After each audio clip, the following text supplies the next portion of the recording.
কয়দিন পরপরই আপনারা দেখেন মুসলমানদেরকে কিছু মানুষ খোঁচা দেয়, খোঁচা দিয়ে তারা মুসলমানদের ইমানি যে চেতনা সেটাকে জাগিয়ে তোলে। আমি বলি আমাদের উপকার করে, ক্ষতি করে না। এক দৃষ্টিকোণ থেকে আমাদের এটাতে উপকার হয়, সে হয়তো ক্ষতির উদ্দেশ্যে করে, কিন্তু হয় আমাদের উপকার। নবী করিম সাল্লাল্লাহু আলাইহি সাল্লামকে নিয়ে যখন কটূক্তি করে, বাজে মন্তব্য করে, নোংরা ভাষায় তার ব্যাপারে যখন কোনো মন্তব্য তারা করে, তার কোনো ব্যঙ্গচিত্র যখন অঙ্কন করে, তখন আমাদের মনে আঘাত হয়। নবী সাল্লাল্লাহু আলাইহি সাল্লামের প্রতি আমাদের দায়িত্ববোধটা জাগ্রত হয়, ইমানি চেতনা আমাদের মধ্যে শানিত হয়। নবী করিম সাল্লাল্লাহু আলাইহি সাল্লামকে আমরা ভুলে বসে আছি, সেটা আমাদের স্মরণ হয়। যার কারণে এর ফলশ্রুতিতে আমরা নবী করিম সাল্লাল্লাহু আলাইহি সাল্লামের প্রতি ভালোবাসা নিয়ে আলোচনা শুনি, আলোচনা করি, তার বৈশিষ্ট্যের কথা জানি, তার মর্যাদার কথা জানি। তার প্রতি আমাদের যে কর্তব্য আছে, সেই কর্তব্যটা কিছুটা হলেও করার জন্য আমরা নড়ে চড়ে বসি। এটাতে আমাদের লাভ আছে না নাই? মনে রাখবেন, যারা নবী করিম সাল্লাল্লাহু আলাইহি সাল্লামের জীবদ্দশায় তার আলোকে আলোকে নিভিয়ে দিতে চেয়েছে, কিয়ামত পর্যন্ত তারা সে চেষ্টা বিভিন্নভাবে অব্যাহত রাখবে, কিন্তু এগুলা কখনো নিভানো যাবে? এটা যত ফু দিবে আগুনের মধ্যে সেটা তত ছড়াবে। আগুনে ফু দিয়ে বেশিরভাগ ক্ষেত্রে আপনি যখন বাতাস দিবেন তখন ওটা আশেপাশের অন্যান্য জায়গায় আরো ছড়াবে। ঠিক না ঠিক? মুসলমানকে নবী করিম সাল্লাল্লাহু আলাইহি সাল্লামের ব্যাপারে কটু মন্তব্য করে, খারাপ কথা বলে, খোঁচা দিয়ে মুসলমানকে, তার ইমানকে আরো শানিত করবে, নবী সাল্লাল্লাহু আলাইহি সাল্লামের আলোচনা আরো বাড়বে। এর আগে ফ্রান্স থেকে যখন নবী করিম সাল্লাল্লাহু আলাইহি সাল্লামের ব্যাপারে অবমাননাকর কর্মকাণ্ড সেখানে করা হয়েছে, প্রতিবাদে আমাদের দেশে আসন্না ফাউন্ডেশনে, আমরা আসন্না ফাউন্ডেশন থেকে 40-50 হাজার মানুষকে নিয়ে বিশাল বড় সিরাত কম্পিটিশন আয়োজন করেছি। মানুষ নবী সাল্লাল্লাহু আলাইহি সাল্লামের জীবনী পড়েছে। পৃথিবীর বিভিন্ন দেশে, আমাদের দেশে অনেক ভাইরা সিরাতের বই বিতরণ করেছে, ফ্রি অমুসলিমদেরকে দিয়েছে। একই সিরাত নবী করিম সাল্লাল্লাহু আলাইহি সাল্লামকে মানুষ জানার সুযোগ পেয়েছে। এরা আমাদের নবীজিকে গালি দিলে, আমার নবীজিকে দিয়ে খারাপ কথা বললে আমাদের ঈমান দুর্বল হয়ে যাবে না আরো শক্ত হবে ইনশাআল্লাহ? আমাদের নবীর প্রতি ভালোবাসা কমে যাবে না আরো বাড়বে ইনশাআল্লাহ? এই দুষ্টগুলো যদি জানতো তাহলে এই কাজটা দ্বিতীয়বার আর করতো। এটা করে তাদের মিশনে তারা সফল হওয়ার কোনোদিনই কিয়ামত পর্যন্ত তারা পাবে? কোনো সন্দেহ আছে? নবী করিম সাল্লাল্লাহু আলাইহি সাল্লামকে কেউ যদি গালি দেয়, একটা মানুষ নামাজ হয়তো ভালো করে পড়ে না, কিন্তু সাথে সাথে তার অন্তরে নবী সাল্লাল্লাহু আলাইহি সাল্লামের প্রতি যে ভালোবাসা আছে, সে ভালোবাসার কারণে ব্যথা অনুভব করে কি করে না? আল্লাহু আকবার। 1400 বছর আগে, 1450 প্রায় বছর আগে দুনিয়া থেকে চলে যাওয়া একটা মানুষের জন্য 1450 বছর পরও তাকে একটা গালি দিলে, কটু কথা বললে আমাদের অন্তরের ভিতরে আঘাত লাগে। এর নাম ঈমান। এর নাম কি ভাই? এরকম একটা ঘটনা বাইর করে তো 1400 আগে, 200 বছর আগে রাজত্ব করেছে এই বাংলায়, 300 বছর আগে রাজত্ব করেছে এই ভারতবর্ষে, 400 বছর 500 বছর আগে রাজত্ব করেছে এই পৃথিবীতে। এরকম দুইজন রাজার নাম বলেন তো, যেই রাজার 14 গোষ্ঠী ধরে গালিগালাজ করলে লক্ষ লক্ষ কোটি কোটি মানুষের অন্তরে আঘাত লাগে, নাম বলতে পারবেন? আমি বুঝতে পারি নাই। দুনিয়াতে যত রাজা বাদশা ছিল, ক্ষমতাধর ছিল, যারা নবীদেরকে, রাসূলদেরকে, তাদের অনুসারীদেরকে মানুষ মনে করতো না, সেই ক্ষমতাধর রাজারা, মহারাজারা, তাদেরকে গালি দেওয়ার মানুষও তো নাই। কি বলেন? গালি দেওয়ার জন্য তো আলোচনায় থাকতে হয়, তারপরে সমালোচনা। আলোচনাই তো নেই, কে তাদেরকে সমালোচনা করবে? অতএব নবী করিম সাল্লাল্লাহু আলাইহি সাল্লামকে নিয়ে আপত্তিকর মন্তব্য করে, খোঁচা দিয়ে এই সমস্ত দুষ্টরা আমাদের ঈমানকে আরো বৃদ্ধি করতে সহায়তা করে তাদের অজান্তেই। আলহামদুলিল্লাহ। ভাইরা আমার, আল্লাহ রাব্বুল আলামিন নবী করিম সাল্লাল্লাহু আলাইহি সাল্লামকে কিছু বৈশিষ্ট্য দিয়েছে। এই বৈশিষ্ট্যগুলো পৃথিবীতে কোনো নবীকে, কোনো রাসূলকে, কোনো সাধারণ মানুষকে, কাউকে আল্লাহ তাআলা দেননি। এরকম বৈশিষ্ট্যের সংখ্যা গুণে শেষ করা কঠিন আমাদের মতো ক্ষুদ্র মানুষের জন্য। অগণিত বৈশিষ্ট্য আল্লাহ তাআলা তাকে দিয়ে রেখেছেন।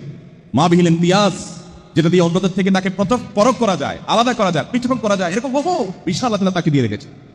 15টা বৈশিষ্ট্যের কথা সংক্ষেপে শেয়ার করতে চাই। নাম্বার 1, তার জীবদ্দশায় তার শত্রুরা বোঝার চেষ্টা করেছে তার কিছু দোষ, কিছু খারাপ দিক বের করার জন্য।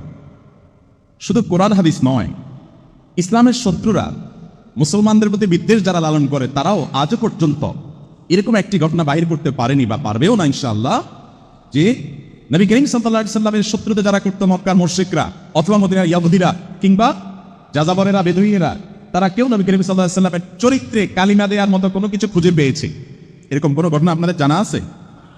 কোনো ইসলাম বিদ্বেষীরাও পারেনি। কয়দিন পরপরই আমাদের দেশীয় বলেন, ভিন্ন দেশীয় বলেন, ইসলাম এবং মুসলমানদের দুশমনরা নবী সাল্লাল্লাহু আলাইহি সাল্লামের সহধর্মিণী আয়েশা রাদিয়াল্লাহু তাআলা আনহাকে তিনি বিয়ে করেছেন কেন অল্প বয়সে, সেটা নিয়ে আপত্তি তোলে।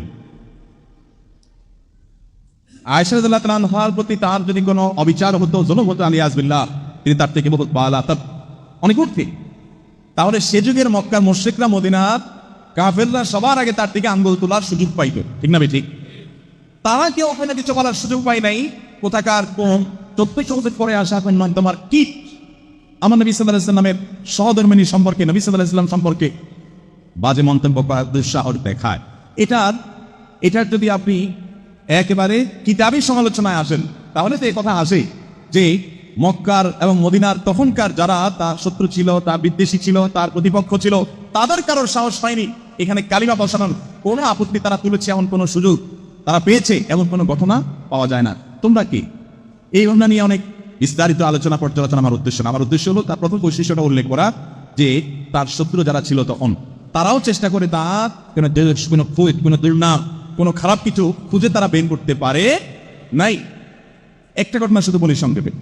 একবার নবী করিম সাল্লাল্লাহু আলাইহি সাল্লামের সাহাবা একরাম যখন হিজরত করে গেলেন ইথিওপিয়ায়, সেখানকার শাসক যখন তাদেরকে ডেকে আনলেন রাজদরবারে, সেখানে মক্কার মুশরিকদের তরফ থেকে আবু সুফিয়ান, তাকেও ডেকে আনা হলো। তো আবু সুফিয়ানকে অনেকগুলো প্রশ্ন করেছে সে শাসক। সে প্রশ্নগুলোর উত্তরে সবগুলাই নবী সাল্লাল্লাহু আলাইহি সাল্লামের পক্ষে গেছে। যেমন একটা প্রশ্ন ছিল, উনি কি আত্মীয় স্বজনের প্রতি সদাচরণ করে? তো সে তো না করতে পারেনি, হ্যাঁ করে। ওনার ব্যাপারে যত প্রশ্ন করছে সবগুলাই ওনার পক্ষে গেছে, কারণ বিপক্ষে কিছু বলার সুযোগ নেই, উপস্থিত সাক্ষী আছে, মক্কার মানুষও আছে সেখানে। আবু সুফিয়ান শেষ পর্যন্ত বলতে বাধ্য হয়েছে, উনি পরবর্তীতে ইসলাম গ্রহণ করেছেন রাদিয়াল্লাহু আনহু। কিন্তু উনি ওই সময়কার অবস্থানের আলোকে তিনি তখন বলতে বাধ্য হয়েছেন যে একটা প্রশ্নের উত্তরে আমি একটু কোন রকম একটু জায়গা নেওয়ার চেষ্টা করেছি, তাও পুরোপুরি পারেন নাই। সেটা কি? যে তিনি তোমাদের সাথে ওয়াদা করলে রক্ষা করেন কিনা। তখন বলেছিল যে একটা ওয়াদা অঙ্গীকার আমাদের সাথে হয়েছে, এখন এটা কি হবে সময়ে বলে দিবে।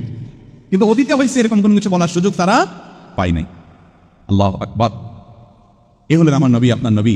আল্লাহ তাআলা যাকে গোটা বিশ্বের মানুষের জন্য নির্বাচন করেছেন, আল্লাহ তাআলা পাঠিয়েছেন যাকে নবী করে রাসূল করে, তার দুশমনরাও তার কোনো আয়েব খুঁজে বের করতে পারে নাই। এই বিষয়টা শুধু তার নয়, অবশ্য অন্য নবী রাসূলদের ক্ষেত্রে প্রযোজ্য। নাম্বার 2, আল্লাহ রাব্বুল আলামিন তাকে সবচাইতে বেশি প্রিয় করেছেন মানুষের কাছে। মানব ইতিহাসের সবচেয়ে জনপ্রিয় মানুষটার নাম মুহাম্মদ সাল্লাল্লাহু আলাইহি ওয়াসাল্লাম। 1.5 সহস্র বছর অতিক্রম হওয়ার পরও মিলিয়ন মিলিয়ন বিলিয়ন মানুষ তার জন্য পাগল হন, জীবন দিতে প্রস্তুত। এরকম এক চরিত্র, এরকম এক মানুষ পৃথিবীতে আরেকজন খুঁজে বের করা সম্ভব?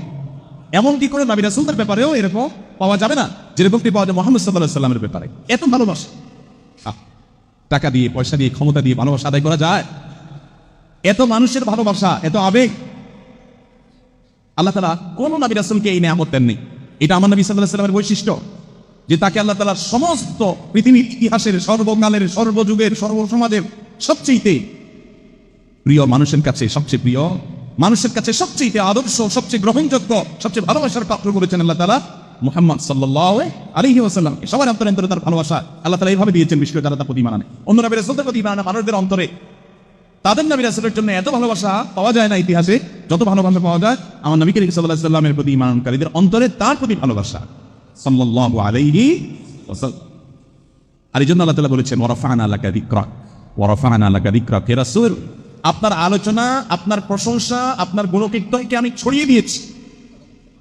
এমন ছড়িয়েছেন আল্লাহ তাআলা গোটা পৃথিবীতে। এখনো তাকে কেউ কোনো কথা বললে, মুসলমান যে তার প্রতি ঈমান আনে, তার চোখ দিয়ে পানি চলে আসে, ব্যথা নয়। অনেকের বাপকে, ভাইকে গালি দিলে ব্যথা হয়, এত ব্যথা ফিল করে না নবীজিকে কোনো কথা বললে যত ব্যথা অনুভব হয়। আল্লাহ তাআলা এই পরিমাণ ভালোবাসা মানুষের অন্তরে দিয়ে দিয়েছে, এই পরিমাণ প্রশংসা, এই পরিমাণ তার গুণকে আল্লাহ তাআলা ছড়িয়ে দিয়েছে সাল্লাল্লাহু আলাইহি ওয়াসাল্লাম।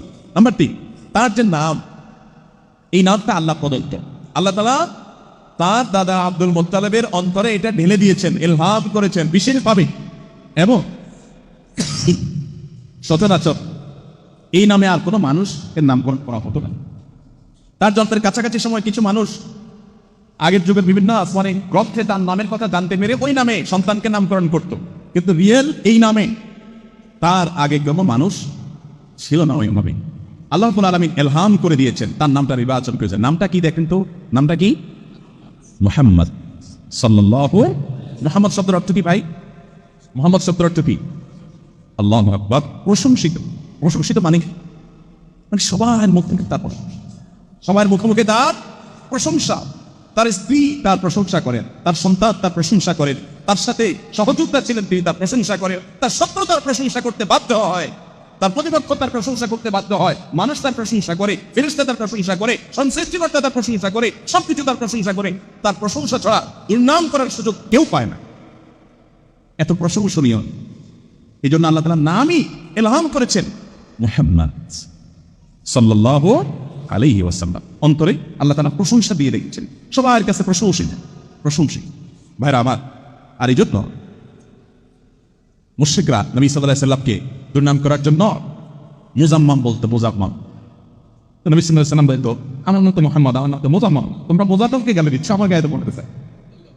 এমন একটা নাম বলছেন, এই নামকে গালি দেওয়া সুযোগ, গালি দিতে হবে নাম চেঞ্জ করে দিতে হবে, ওই গালিতে ওই নামে তখন যায় গালিটা পড়বে, ওনার নামে পড়ার কোনো সুযোগ আল্লাহ তাআলা এইভাবে তাকে সেন্ড করেছেন।